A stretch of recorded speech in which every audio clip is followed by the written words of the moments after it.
Yeah, thank you for having us. I wanted to ask about the creative process for the album. How long did it take to put the material together for you? It all started, I was in a band where I don't know if I'm still in that band, but anyway, it was called Misbehavior, and I was continuously writing songs. Now I'm in my more proper recording studio, but I also have a home studio. So during the pandemic, I was, what could you do during these times? I was creating music, so I was when my kids was asleep, I locked myself in the studio and worked on songs, and then I kind of noticed that those songs was not in the line of Misbehavior completely, because Misbehavior was a band that had like one foot in the 80s and one foot in modern times. So we tried to balance on that. Yeah. While the music I really love is from the late 80s period, preferably American bands like Giant or these kind of bands in the Yes. late 80s. So those songs I started to write, they were kind of close to Giant. I was in a Dan Huff period there, so when I practiced guitar, and so I think that I felt that this is not suitable for Misbehavior. So I was starting to think about maybe making a solo album, or just hire some musicians and create some new music. But these kind of albums, melodic rock inspired by late 80s, they most of the people who like this music, they listen preferably to the vocalist. I mean, the song is really important, um, or the vocals. So I was starting to look for a singer, and then I bumped into Frederick through common friends. And the melodic rock scene in Sweden is not that big. Everybody knows each other basically. So and we started to have like Teams meetings and stuff, and send demos back and forth, and kind of you know we realized that we got along really well. We had exactly the same vision about sound and songwriting, and so we said, hey, let's make a band, because nowadays in the melodic rock scene there's a lot of project bands, and they only studio projects, and I think the market is a bit overflown with those kind of bands. It can be great to listen to, but I want a band to be more than that. I think a band should be able to go out and prove themselves on a stage, like live, and so we said, let's do a band. And then I sent the songs to Johan, who was the keyboard player. He was in a band in the band Eclipse for many years. Oh, wow. Yeah, and since he left, since he ended the Eclipse years, he hasn't been so active in the music business. So I asked him, "Do you want to listen to some songs I have?" Because I knew he was a huge like Icon fan and the old school A&R music. He loves that. So immediately I invited him to my studio, and he came down with his old keyboards, the Roland D50s, all those right gear, and immediately he started to arrange, and I could see that he was inspired. So I said, "Hey, do you want to join this band?" And he'd love to. So, and then Kalle, the drummer, came along, and my bass player from Misbehavior, Nicky, wanted to join. So now we're Daytona, and we really focused on try to take it as far as we can in this genre. Yeah. I wanted to ask you about the video for Slave to the Rhythm. Yeah.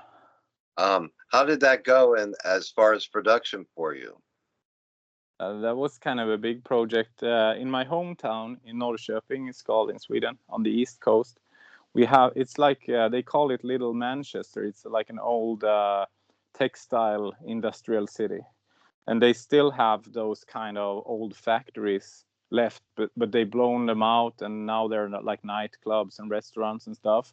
And this location is like a huge old factory in the middle of the town. So when we said that we were gonna make this series, then I said we have to record a video there, because those Sure. kind of videos that was made back then, they were often like in big locations, and you cannot just stand in the rehearsal room and record it with an iPhone. You have to do it the real deal. So then we talked to them, and we rented that place for a couple of days and took the whole team there. And yeah, it was a fun process, but we worked really hard. We shot the both of the videos for this album in, I think it was 48 hours or something, with no sleep. I wanted to ask you if you could speak on my favorite song, "Time Won't Wait." Ah, that's your favorite. Okay. Yes. Yeah, that's like as close as we get to a sort of a classic ballad on this album. Um, it was one of the first songs I wrote for this album, and it went through so many changes, both in key changes and in tempos. From the beginning, it was more like an up tempo song, which we made slightly into a ballad. I was very, very inspired by an American songwriter, Mark Spiro, when I wrote that one. May him rest in peace, because he is not with us anymore. But he wrote a lot of great songs for Giant and yeah, many bands. But I was in a period when I listened to his own material very much, and I was very influenced by his way of writing songs. So that was basically the embryo to that song. And then I also wanted to ask you about where did we lose our love? That's Yeah, another one of my favorite tracks on there. yeah. That one was the first song that got Fredrik hooked on this band, because uh, both he and myself are huge Magnum fans. And so it's sort of that Magnum British AR vibe to it, I think. And yeah, it's a favorite song of mine too. I think it's that song captures very much what we want to do with this band. It has a lot of energy and also kind of a Magnum vibe, I think. Yeah, I'm glad you like it. Yeah. Yeah, I love the song. And I wanted to ask you as well, the concept for the album cover, how did that come to you? We from the when we decided to have a go with Daytona, I knew that we had to build a strong team around the band. Nowadays, it's not enough with five guys playing their instruments and just writing songs. You have to create a team around you with people that are good in art, and that are good in video production and in PR and stuff. So we put together a really strong team, and we invited everyone in that team to have like their own opinions and feedback on the whole concept.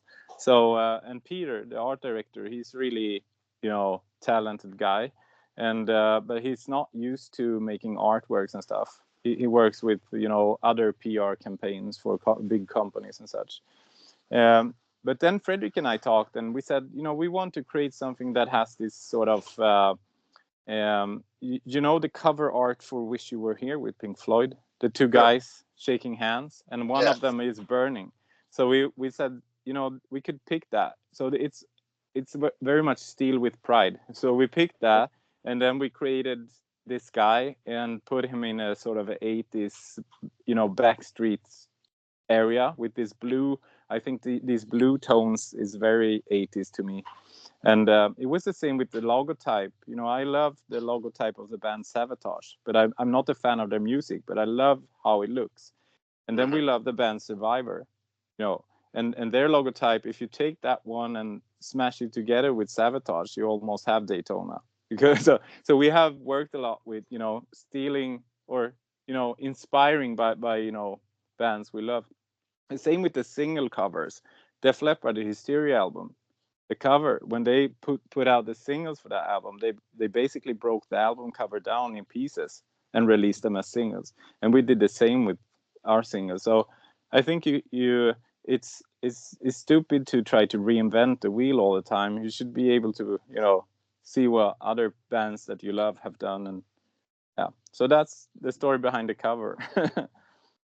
And I wanted to ask you, what's the next step for the band? Will you take to the road? Yeah, of course. I can. Yeah, if you see, we're in this. This is the studio here that we're working in, and right now I think our drummer Kalle here, he's putting up a drum kit here. Say hi, Kalle. Hi. Yeah. Hi. So yeah, yeah. So the next step is basically to put the show together, to start to rehearse these songs, because they are kind of complex in the arrangement. Sometimes Mhm. the songs to the listener might seem catchy and easy, but there are a lot of key changes and a lot of like details. So it's really it's gonna take some time for us to really, lay them down correctly, and be able to hit the stage. And we're planning live shows for 2025. Great. Mm. And any states to tour worldwide?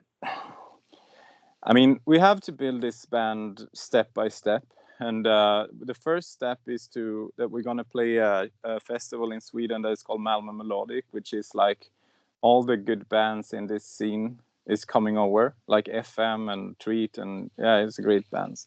So we're gonna do that in July, and then we're working on trying to find a spot as support act for some more established bands in our genre, because it's important to this music that we played. It requires a certain like venue or stage, because it's like basically arena rock. We're not going to play arenas, but we can play Sure. like in a basement. So Fine. Oh, exactly. yeah, so we have to build this step by step, and yeah, hopefully we're gonna be able to do a handful or more of good shows during the spring and summer, I hope. I also want to ask you personally if you could speak to me about your musical development and at what age did you begin? I don't come from a family where music was always there, but they were more listening to music. My father, he played the guitar, but he was a blues, or is a blues guy. He loves like BB King and all Mm. those kind of guitarists. So the guitars were always like on the wall, but he never tried to push me or say you got to learn to play. Or but he kind of knew that one day I would pick a guitar down and start. So I did it kind of late, when I was maybe 13 or something, 12 or 13, and then I was hooked. So then we started to playing in bands. It was from the beginning, it was very much like a new wave of British heavy metal bands inspired by Iron Maiden and such.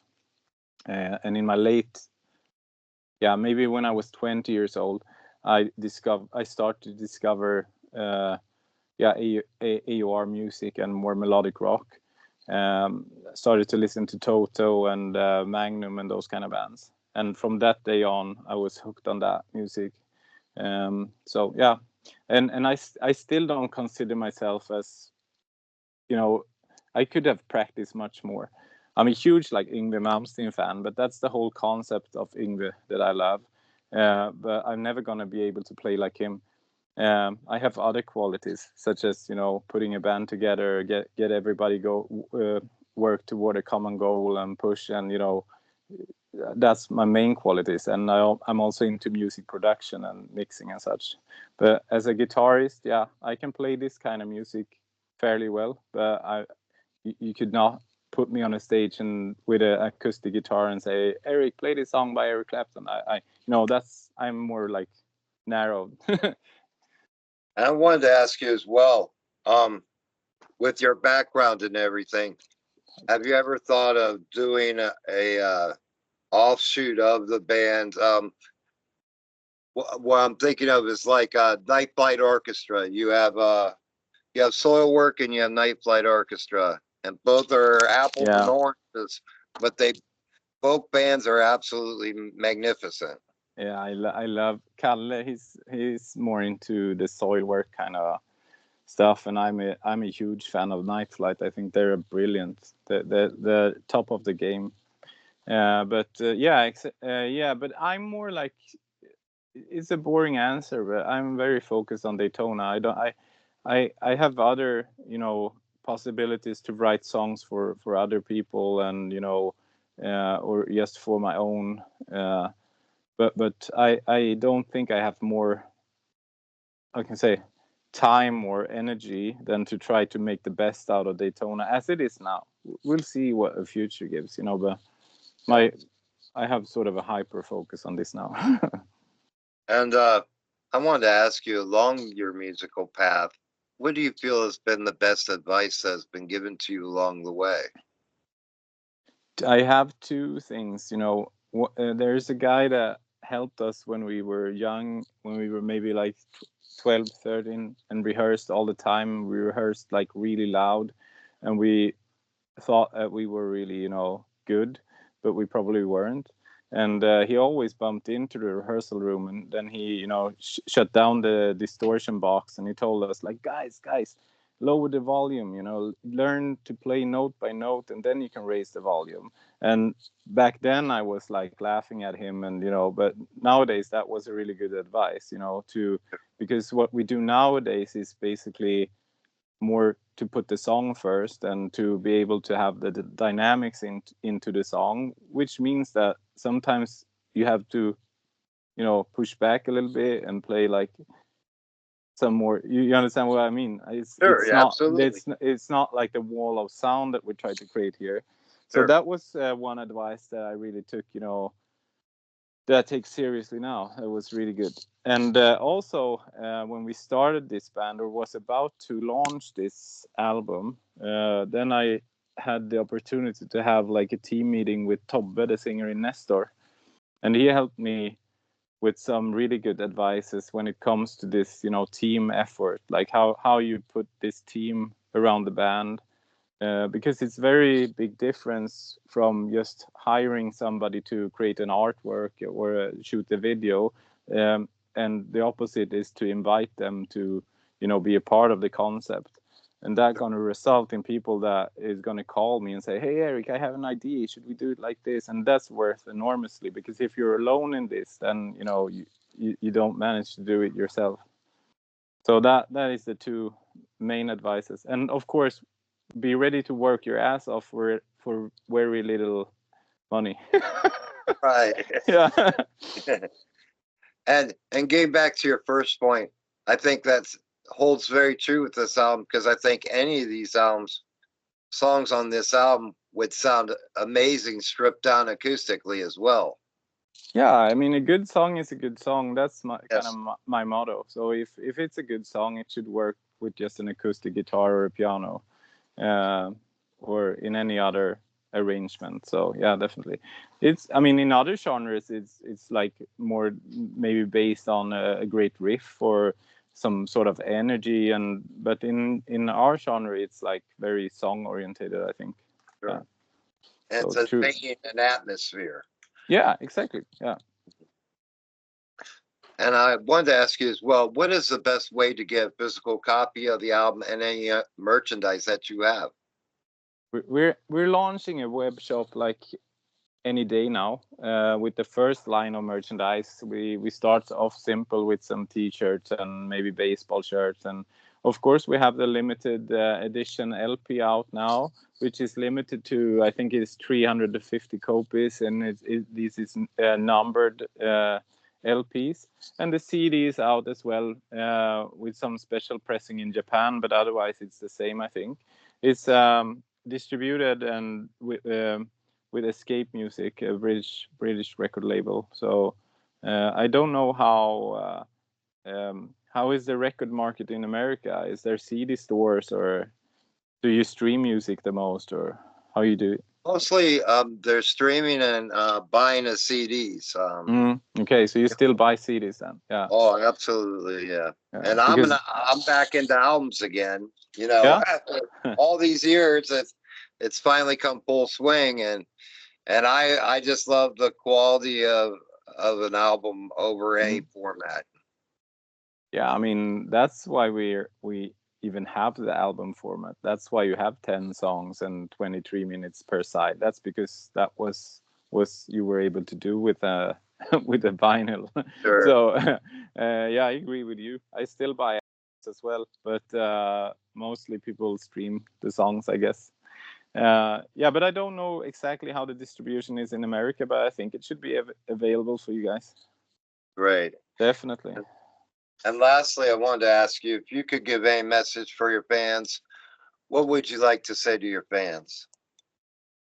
Uh, I mean, first and foremost, we are all very humbled about the great reviews that are coming in, and in some way it feels like there is a spot for us in this jungle of hard rock bands, because we don't try to combine the 80s sound with sounding fresh. We go all in for the like 86 to 90 period because that's basically what we love the most playing.